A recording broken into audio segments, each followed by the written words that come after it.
Aloma loma de de de de, hay de de de de de, ya da da da la da da da na na, hay le le le le le, ay te mera te na chachi pena, da da da da da da na na da da da na.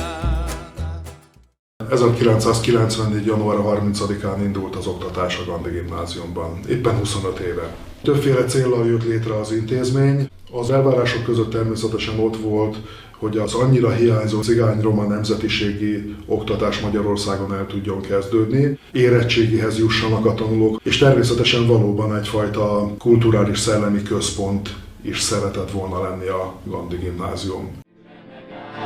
Sükre megárad, jöjj be a házba, jöjj be a házba, vesd le ruhádat, már esik ismét, már esik ismét, már esik ismét, vesd le az inged, mossa az eső, mossa az eső. Az iskola indulásánál a kollégium és a gimnázium egyszerre indult. Az volt az alapfelvetés, hogy az apró kis eldugott, nagyon sokszor szegregált kis falvakból ideérkező gyerekek a kollégiumban otthont is kapjanak. Ami a délelőtti gimnáziumi oktatásban elkezdődik, az a kollégiumi munkában folytatódik gyakorlatilag délután tovább, és a kollégium biztosítja azokat a szolgáltatásokat, amelyeket egyébként nem kollégista tanulóknál a szülők biztosítanak, a szülők fizetnek meg, a szülők szerveznek meg, a sporttól a külön órákon keresztül a szakkörökig mindenféle tevékenység. A legfrissebb, a legfiatalabb ága ennek az intézménynek a művészeti iskola. Nem csak arról van szó, hogy zenére, vagy képzőművészetre, zongorára, táncra és így tovább tanítják a diákokat. Nagyon sokat az egyéni foglalkozás a gyerekekkel, nagyon sokat vannak az ott dolgozó kollégák egyszemélyes kapcsolatokban a gyerekekkel, nagyon sokszor nyílnak meg nekik, nagyon sokszor kérnek tőlük tanácsot, és valahogy ez a rengeteg kollégiumból, gimnáziumból és a művészeti iskolából származó információ és törődés az mind-mind a gyerekre irányul.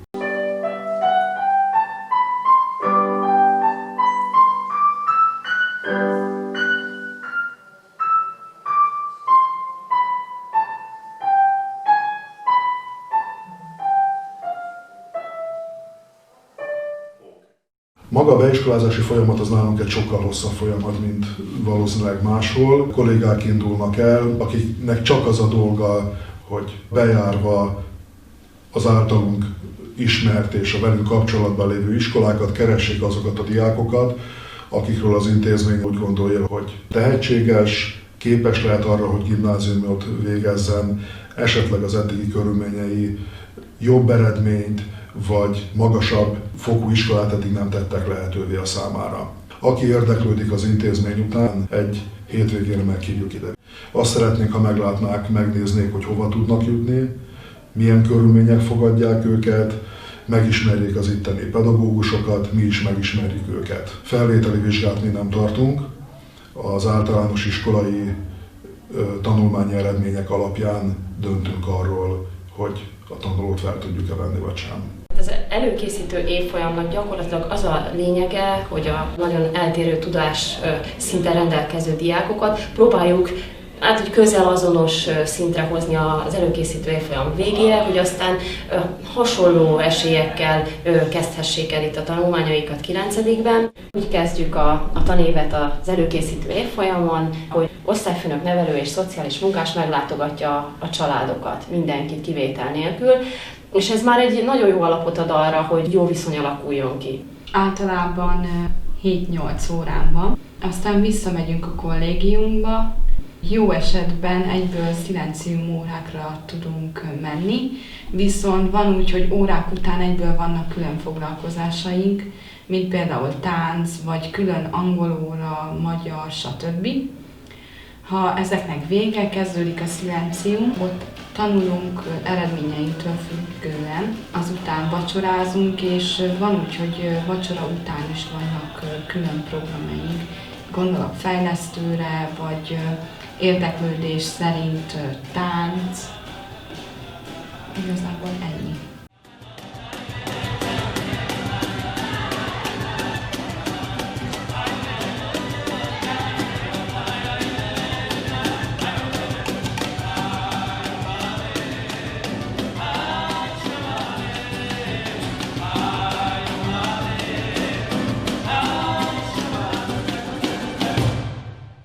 gyerekek jelentős része hátrányos vagy halmozottan hátrányos helyzetű. A szülők legtöbb esetben nagyon-nagyon alacsony iskolai végzettséggel rendelkeznek.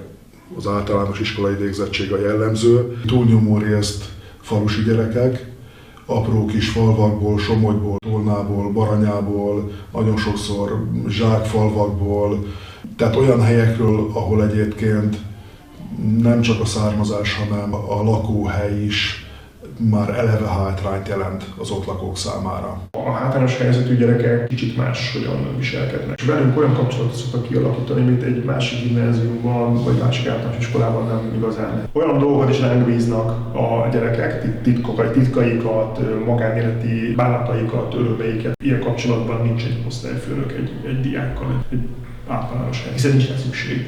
Itt van. Gyerekeink valóban 95%-ban kollégisták egyébként. 15 évesen kerülnek ide, és 19 évesen hagyják el az intézményt, itt lesznek felnőttek. Hétfőtől péntekig, a nap 24 órájában itt vannak, többet vannak itt, mint otthon. És amikor azt mondjuk, hogy ez a második otthonuk, akkor egyáltalán nem túlzó, sőt, ha időt nézzünk, lehet, hogy többet vannak itt már, mint otthon. Ha volt már egy családból egy tanulónk, szinte biztos, hogy lesz még egy belőle.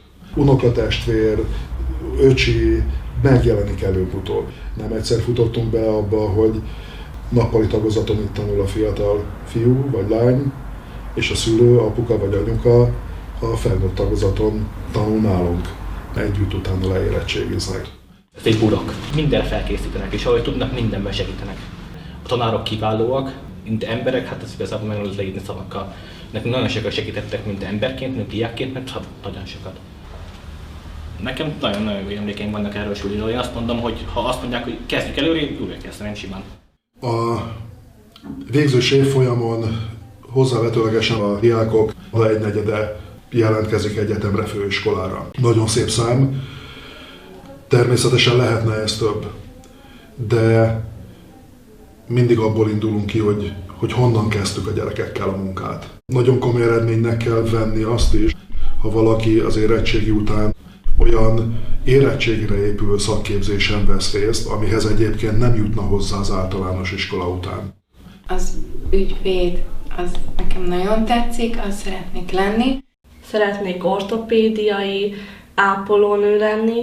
Gondolkodtam már magyar tanári foglalkozáson. Én töri szakra szeretnék menni, mint történész régész, nem töri tanárnak. Próbálom megszerezni a rendészetet. Színész szeretnék lenni, művészeti egyetemre szeretnék majd járni. Tánctanár szeretnék lenni. Nagyon jó látni tényleg, amikor elégedett az életben a boldogságukat, a helyüket megtaláló fiatalok jönnek ide-vissza.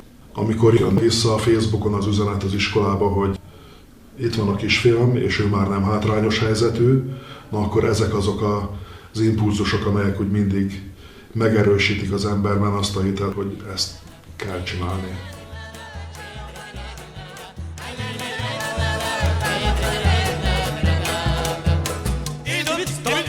Come